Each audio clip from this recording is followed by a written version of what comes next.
देखी भैया एगो लड़की अपना बहन की हाइल भी काम धंधा करे। लड़की बहन की हाइल बिया। होली में कौन काम होला? होली में दोसर काम होला दोसर। ई तार बहन है? हाँ। इनकर खास अपन बहन है। का बड़ी छोटा है? 2.5 महीना। 2.5 महीना छोटा। ई कौन डिफरेंस रे? राउर बुझात नहीं खी, मतलब हमारे चाचेरा बहन है तो 2.5 महीना के छोटा नहीं खी हो सका। हाँ एकर मतलब एके पाख में पड़ल रहलू सका ताली के। एके पाख में पड़ल। छोटा है लेकिन तुमसे ढेर घोटा है, शरीर अच्छा है। छोटा है लेकिन बेसी घोटा है। मोटी है।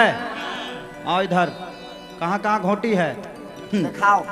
लइकवा जब अपना भाई के सालिन के देखलस बड़ा छेड़खानी करत है गौवा में घूम घूम।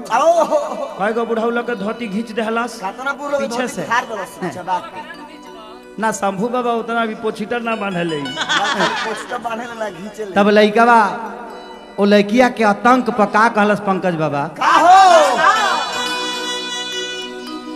कि नया आइल बिया मशीन हिया भौजी के बही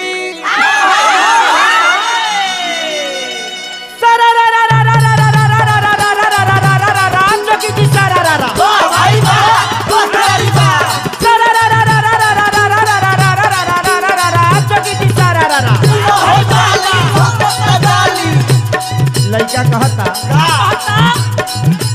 चढ़ल जवानी में बिया कमसीन हो बिया कमसीन।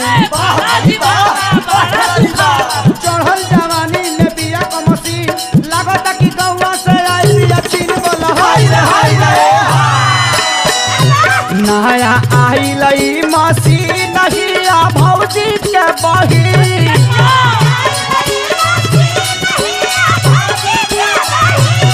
नया आई लई मशीन हिया भौजी के बही एकर बाहर भीतर रंग 10 भीजा के।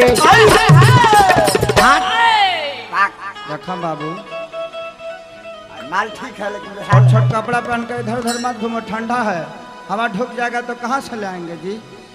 देखिए अभी छोट भी है, तनी बचाइए के। बचाइए के? बड़ा महंगाई बा, चिमकी लपेट के। तो काहे काहे घूम रही हो लटकाइए के? बाप छोटा है टाइट लेकिन पहनो मोटा सब सटाइए के। बाबा तैन करे बाहर भीतर रंग 10 भीजा के। तय कर बाहर भीतर रंग 10 भीजा के मौसी ही भतीजा के।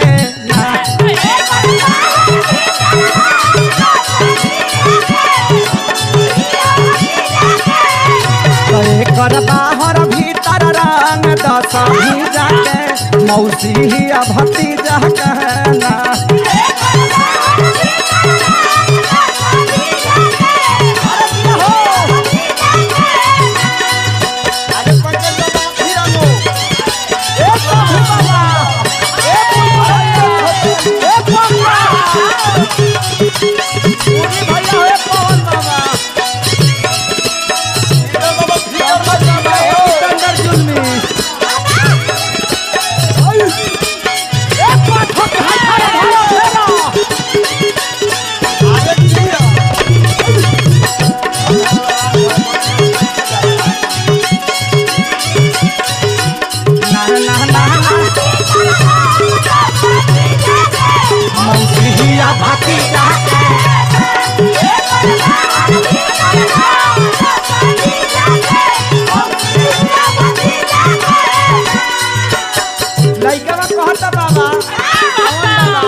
तो एकर आल रंगा